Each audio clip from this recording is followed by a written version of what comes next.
बड़ी ही तवज्जो का तालिब हूँ कि दुनियादारी की जो चमचा गिरी और वडेरों के आगे पीछे चल के बंदा जो समझता है कि मैं बड़ा पहुंचा हुआ हूँ और मेरी बड़ी वैल्यू है, वो 2 दिन ज़रा इनसे पीछे होकर, इन वडेरों से पीछे होकर देखे कि उसकी क्या हैसियत है, क्या औकात है।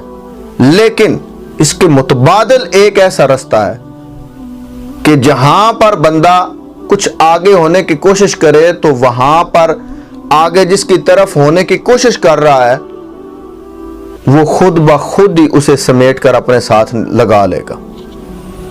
और वो रास्ता कौन सा है? वो रास्ता बिल यकीन दीन का रास्ता है।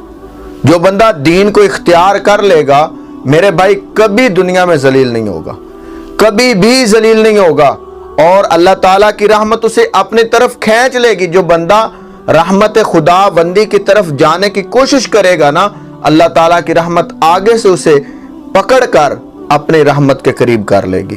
तो जो बंदा समझता है कि मैं कामयाब होना चाहता हूं, तो उसके लिए बेहतरीन फार्मूला यही है कि वो दीन की तरफ खुद को ढाले, खुद को दीन की तरफ डाले।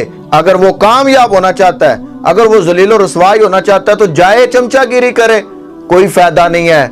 इन बड़ों के सपोर्टर बनने का कोई फायदा नहीं है। अगर फायदा है तो दीन वालों के साथ खड़े हो जाओगे तो तुम्हारा भी फायदा होगा, तुम्हारी आने वाली नस्लों का भी फायदा होगा, और उस फायदे का ये समर मिलेगा कि अल्लाह ताला आपसे राजी हो जाएगा, अल्लाह का हबीब आपसे राजी हो जाएगा। जिस वक्त ये दोनों हस्तियां आपसे राजी हो जाएंगी, समझ लें कि आप दुनिया के कामयाब तरीन इंसान बन चुके हैं।